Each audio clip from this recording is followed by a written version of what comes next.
December 31st, 1962. Star Club Hamburg. John Lennon grabbed the microphone between songs and said 8 words that made Paul McCartney walk off stage. Write in the comments, where are you listening to this story from, and what time is it right now? The German crowd, drunk on beer and New Year's Eve excitement, suddenly sobered. They'd seen the Beatles perform here dozens of times during their Hamburg residency, watched them transform from leather-clad unknowns to polished performers, but they'd never seen this. Paul's bass hit the floor with a discordant clang. George looked between John and Paul, frozen in indecision. Ringo kept a steady beat on the hi-hat, the only sound in a club that moments before had been deafening. The words John had spoken still echoed off the grimy walls, words that would later be erased from every official Beatles biography, words that explained why Paul didn't speak to John for 3 days. The 500 Germans in attendance that night would become part of a secret they'd carried for decades, because what John revealed wasn't just personal, it was about why they almost never made it out of Hamburg alive. "I killed a man here last year." Those were John's 8 words, spoken into a microphone, amplified through the Star Club's massive sound system, heard by 500 witnesses who suddenly wished they were anywhere else. The club's owner, Manfred Weisslater, dropped his champagne glass. It shattered on the floor, the sound like a gunshot in the silence. Paul's face had gone white, not from surprise, he knew this story, but from rage that John would reveal it here, now, in front of everyone. George's hand was trembling on his guitar neck. Only Ringo, who joined the band just 4 months ago, looked genuinely shocked. He didn't know. They'd never told him about April 17, 1962, about the fight behind the Kaiserkeller, about the man who'd stopped breathing, about why the Beatles had really left Hamburg in May, fleeing back to Liverpool like criminals. The Star Club was the Beatles' return to Hamburg, their triumphant comeback after conquering Britain with Love Me Do. They were different now, matching suits instead of leather, haircuts instead of greased-back teddy boy styles, a record contract instead of desperation. But Hamburg knew their secrets. Hamburg had made them and nearly destroyed them. And now John, drunk on champagne and Preludin pills, was confessing to murder. But here's what really happened that night in 1962. The man's name was Klaus Zimmermann, 28 years old, a dock worker with arms like tree trunks and a reputation for violence. He'd been obsessed with Astrid Kirchherr, the photographer who'd been Stuart Sutcliffe's girlfriend. After Stuart died of a brain hemorrhage in April 1962, Klaus thought Astrid was available. He was wrong. She was mourning Stuart, and the Beatles, especially John, had become her protectors. On April 17, 1962, Klaus had waited outside the Kaiserkeller, where the Beatles were performing. He was drunk, angry, convinced that these British boys had poisoned Astrid against him. When John emerged at 3 a.m. after an 8-hour set, exhausted and strung out on amphetamines, Klaus attacked, not with fists, with a knife. George had been there, Paul too. They'd watched John fight for his life in that alley, using a broken beer bottle as his only weapon. The fight lasted maybe 90 seconds, but it felt like hours. When it ended, Klaus was on the ground, blood pooling beneath him, John's broken bottle buried in his chest. The Beatles ran. They left Klaus dying in that alley, and ran back to their filthy room above the Bambino, where they spent the night in terror, waiting for the police to come. The police never came. Stop. This is where the story becomes something nobody expected. Back in the Star Club on New Year's Eve 1962, John continued talking, his voice slurred but clear. His name was Klaus Zimmermann. "He came at me with a knife. He wanted to hurt Astrid because she wouldn't love him. I defended myself. I defended her, and Klaus died." A woman in the audience screamed, not a fan scream, a recognition scream. She pushed through the crowd, toward the stage. She was maybe 40, worn down by hard living, her face a map of grief. When she reached the stage, She looked up at John Lennon with eyes that burned with hatred. "Klaus was my brother," she said in accented English. "You murdered my brother." The Star Club erupted. Some people headed for the exits, not wanting to be part of whatever was about to happen. Others pressed closer, sensing history being made. Manfred Wieselder was frantically gesturing to his security team, but they didn't know what to do. Arrest the Beatles, protect them, this was beyond their pay grade. Paul had had enough. He walked back to his base, picked it up, and headed for the stage exit. But John grabbed his arm. "Don't you walk away from this, Paul. You were there. You watched. You helped cover it up." Paul yanked free and spun around, his face twisted with fury. "You're right, John. I was there. I watched you defend yourself. I watched you save Astrid. And I watched you turn into someone I didn't recognize. You enjoyed it. That's what you can't admit. You enjoyed killing him." But here's the detail that changes everything. George finally spoke, his quiet voice somehow carrying over the chaos. "Tell them the rest, John. Tell them what Klaus had done. Tell them about the other girls." The woman, Klaus's sister, whose name was Ingrid, stopped her advance toward the stage. "What other girls?" John's bravado cracked. He slumped against the microphone stand, suddenly looking like the 22-year-old boy he was, not the rock star he was becoming. "Your brother, Klaus. He'd hurt other girls, Astrid told us. 3 girls from the art school, maybe more. They were too scared to report it. Hamburg police didn't care about art students getting roughed up. So yeah, I killed him, and I'd do it again." Ingrid Zimmerman stood frozen, processing this information. The crowd was silent, 500 people holding their breath. Then, quietly, Ingrid spoke. "I know. I knew what Klaus was. I knew what he did. When he didn't come home that night, part of me was relieved." She looked up at John. "But he was still my brother, and you still killed him."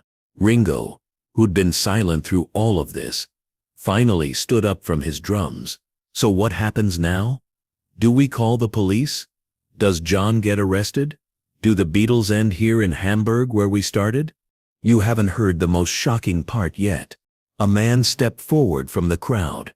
He was older, maybe 60, wearing an expensive suit that looked out of place in the grimy Star Club. When he spoke, his voice carried absolute authority. "My name is Inspector Friedrich Muller, Hamburg Police, retired. I investigated Klaus Zimmerman's death in April." The room went cold. John visibly swayed. George grabbed the wall for support, and Paul, who'd been heading for the exit, turned back. They were about to be arrested for murder on New Year's Eve, in front of 500 witnesses. Inspector Muller continued. "We found Klaus's body on April 18th. We found the weapon, a broken beer bottle. We found witnesses who saw the Beatles running from the scene." He paused, looking directly at John. "We also found 3 girls who finally came forward about what Klaus had done to them. And we found something else, Klaus's own knife, still bloody, with skin under his fingernails, that wasn't his." The inspector reached into his jacket, and everyone tensed. But he pulled out only a folded paper. "This is the official police report. Klaus Zimmerman's death was ruled self-defense. The case was closed in May 1962. You were never in danger of arrest, Herr Lennon. We knew it was you. We knew you were defending yourself and Fräulein Kirchherr. We chose not to pursue it." John's legs gave out. He sat down hard on the stage, his guitar clattering beside him. "You knew? All this time you knew." "Hamburg protects its own," Muller said. "And by 1962, the Beatles were Hamburg's own. You'd brought music, life, money to our clubs. You'd defended one of our girls from a predator. Yes, we knew, and we decided that justice had already been served." This moment would haunt everyone who witnessed it. Paul walked back to John, his anger replaced by something else. Pity, maybe, or understanding. "You've been carrying this for 8 months, thinking you were a murderer. Why didn't you tell us the police knew?" John looked up, tears streaming down his face. Because I did enjoy it, Paul. For one moment, when that knife went in, I enjoyed it. I felt powerful. I felt like I was avenging Stuart. And that feeling, it scared me more than the police ever could. George set down his guitar and sat beside John. We all have darkness, mate. The music is how we turn it into light. Ringo, still new to the band's deep history, walked over and put his hand on John's shoulder. So we're a band with secrets, dark ones, but we're still a band, yeah? The crowd was mesmerized. This wasn't a concert anymore. It was a confession, an exorcism, a public therapy session. Some were crying, others were praying. Ingrid Zimmerman was standing at the stage, her face unreadable. Then she spoke. Play Twist and Shout. It was Klaus's favorite song. He was a monster, but he loved music. Play it for the brother I wished he could have been. What happened next has never been reported until now. The Beatles looked at each other. Manfred Weisseler was gesturing frantically. Play something, anything, before this turns into a riot. The crowd was getting restless, unsure whether they were witnessing a concert or a crime confession. Paul picked up his bass. George plugged back in. Ringo returned to his kit. And John, still sitting on the stage, grabbed his guitar. But before they played, John spoke once more into the microphone. This is for Klaus Zimmerman, for Astrid Kirchherr, for Stuart Sutcliffe, for all the people we've lost, and all the things we've done that we can't undo. This is for Hamburg, the city that made us and nearly killed us. They launched into Twist and Shout, but it was different, raw, primal. John's voice, already rough from 8 hours of performing, tore through the lyrics like he was exorcising demons. Paul's bass was thunderous, angry, grieving. George's guitar wailed like a funeral dirge turned rock and roll. Ringo pounded the drums like he was trying to wake the dead. The crowd went wild, not with joy, but with catharsis. They were watching the Beatles bleed on stage, purging their sins through music. Ingrid Zimmerman was dancing, crying, spinning in circles, like she was trying to shake off the ghost of her brother. Inspector Muller was nodding his head to the beat, this retired cop who'd chosen mercy over justice. When the song ended, John collapsed, literally fell off his stool onto the stage. Paul and George rushed to him, thinking he'd had a heart attack, but he was laughing. Hysterical, painful laughter that sounded like crying. It's over, he kept saying. It's finally over. But the story was far from over. Astrid Kirchherr had been in the audience the whole time.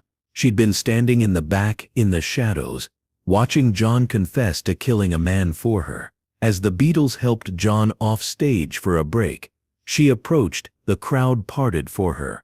Everyone knew who Astrid was, Stuart's girlfriend, the Beatles' first artistic muse, the woman who'd given them their haircuts and their look. She walked straight to Ingrid Zimmerman. The two women stood face to face, the victim's sister and the woman he'd tried to assault. The entire Star Club held its breath. Then Astrid spoke, in German, but loud enough for everyone to hear. Your brother was sick. He needed help, not death. I'm sorry for your loss. Ingrid replied. He was beyond help. He'd been broken since childhood. Our father. She stopped, shaking her head. It doesn't matter now. The British boy did what needed to be done. Then Ingrid did something extraordinary. She walked to the stage door, where the Beatles had exited, and knocked. Paul opened it, saw her, and tensed. But she pushed past him, to where John was sitting, drinking water, trying to stop shaking. You freed me, she said simply. I lived in fear of Klaus my whole life. He hurt me too when we were children. Things I've never told anyone. You freed me. Thank you. Here's what the official records never mention. The Beatles returned to the stage at 11:30 p.m., 30 minutes before midnight, before 1963. The crowd had swelled to over 700 people. Word had spread through Hamburg that something unprecedented was happening at the Star Club. Police had gathered outside, not to arrest anyone, but to control the crowd trying to get in. John took the microphone again, but this time his voice was steady. We're going to play until dawn. Every song we know, for Hamburg, for the ghosts, for the living, for 1963. But first, I need to say something to Paul. Paul looked wary. The tension between them was still visible, a wound not yet healed. John continued, "You were right. I did enjoy it. For one moment, I was a killer, not a musician. And that scared you. It scared me too. But you stood by me.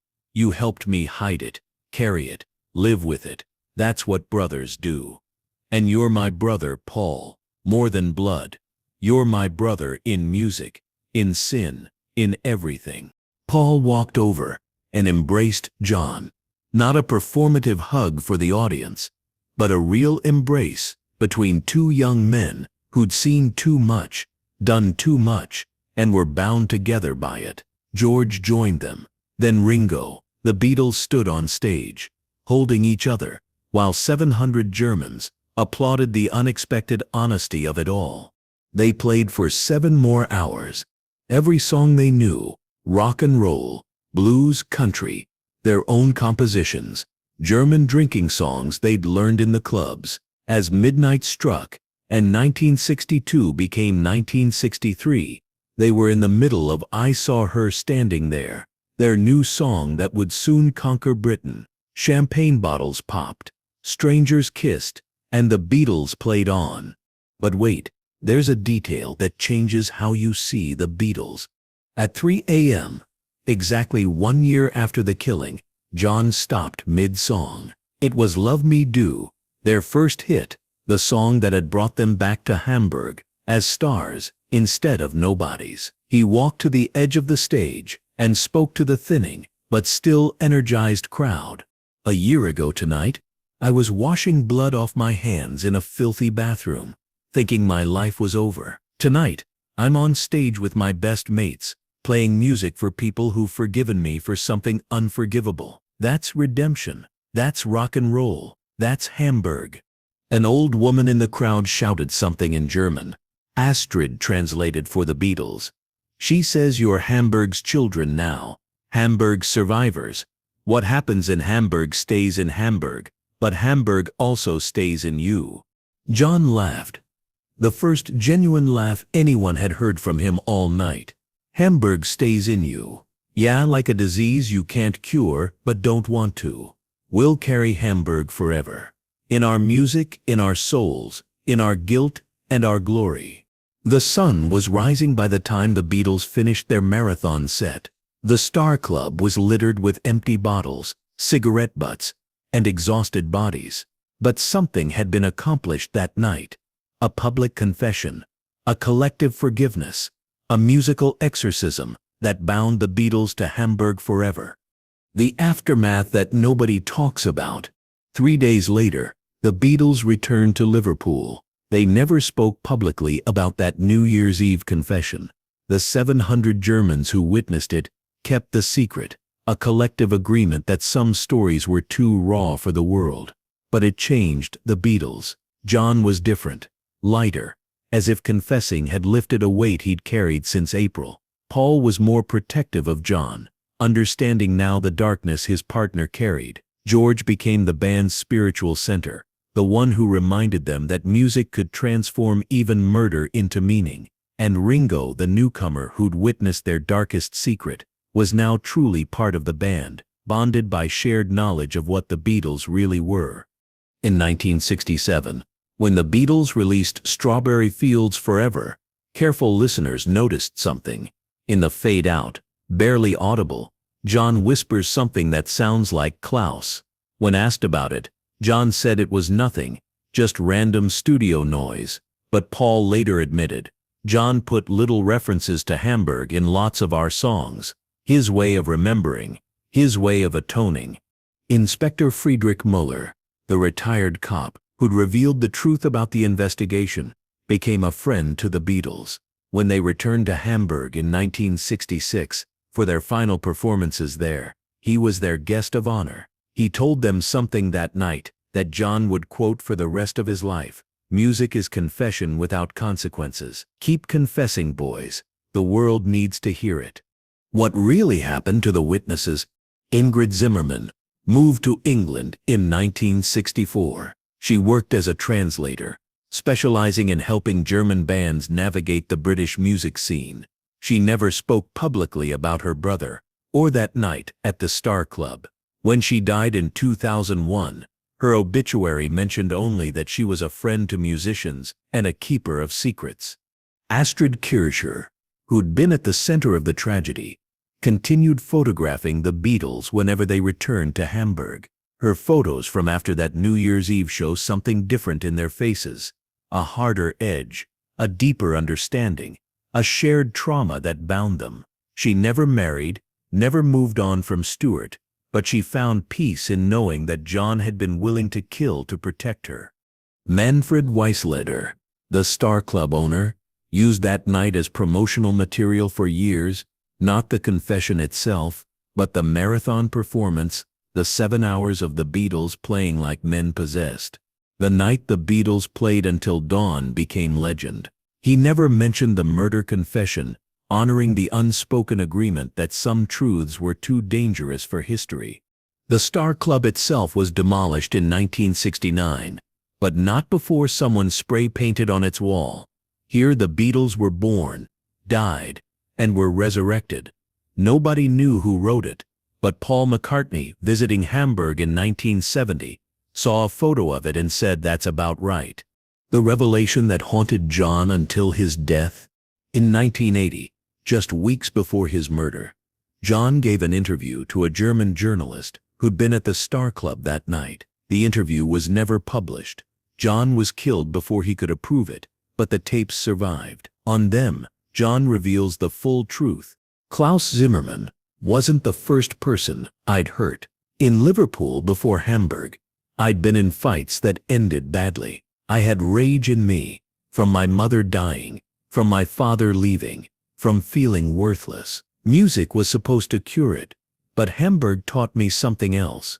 The rage was part of the music, the violence, the sex, the drugs, the exhaustion. It all fed into rock and roll. That night I killed Klaus. I became rock and roll. Not the pretty version we sold to teenagers, but the real thing, dangerous, dark, capable of anything." He paused on the tape, then continued, "Paul saved me from becoming a monster. After Klaus, every time I felt that rage, Paul would grab his bass and make me play instead of fight. George would talk about karma and peace. Ringo would crack jokes until I laughed instead of lashed out. The Beatles saved me from what I could have become, but Hamburg made me what I was, a killer who chose to play guitar instead." The German journalist asked one last question: "Do you regret it?" John's answer was immediate: "No. Klaus would have killed Astrid, eventually. Or another girl. I've carried the guilt for 18 years, but I've never carried regret. Some people need killing. The trick is making sure you don't become one of them." The final secret of that New Year's Eve. In 2010, a construction worker renovating a building next to where the Star Club had stood found something in the walls: a metal box, sealed and hidden. Inside was a cassette tape, a Grundig recording from December 31st, 1962. Someone had bootlegged the Beatles' entire New Year's Eve performance, including John's confession. The tape was sold to a private collector who chose to keep it sealed, but they released a statement: "Some moments in history are too powerful for public consumption. The Beatles' Hamburg confession is one of them. The tape will remain unheard until all 4 Beatles have passed, out of respect for their humanity and their burden." As of today, with Paul and Ringo still alive, the tape remains locked away. But those who were there, the 700 witnesses to rock and roll's darkest confession, they remember. They remember John's tears, Paul's rage, George's wisdom, Ringo's shock. They remember Ingrid's forgiveness, and Astrid's grace. They remember the Beatles playing for 7 hours, trying to music their way out of murder. That's the story of December 31st, 1962, the night John Lennon confessed to murder on stage. The night Paul walked off, but came back. The night the Beatles revealed they were more than a band. They were 4 young men bound by blood, literally and figuratively. The night Hamburg forgave them and claimed them forever. The music continues. The legend grows. But in Hamburg, among those who remember, they know the truth. The Beatles weren't just the lovable mop-tops who sang Love Me Do. They were survivors of a violent world who chose music over mayhem. Most of the time, they were killers who became artists. They were sinners who found redemption in 3-chord progressions and tight harmonies. And maybe that's why the Beatles mattered so much. Not because they were perfect, but because they were perfectly imperfect. 4 lads from Liverpool who went to Hamburg as boys and came back as men, carrying secrets that would have destroyed weaker souls. But they had each other. They had the music. And on that New Year's Eve in 1962, they had the forgiveness of 700 strangers who chose to keep their secret. The Star Club is gone. Hamburg has changed. The Beatles are half gone too. John murdered in 1980. George lost to cancer in 2001. But Paul and Ringo remember. They remember the night John confessed, the night they almost broke, the night they chose to continue despite the blood on their hands. That's rock and roll. That's the Beatles. That's the truth they never wanted you to know, but that everyone in the Star Club that night took to their graves. The Beatles were human, capable of great music and great violence, often on the same night. And maybe that's what made them the greatest band in history. They knew the darkness because they'd lived in it, killed in it, and somehow found a way to turn it into songs that made the world dance.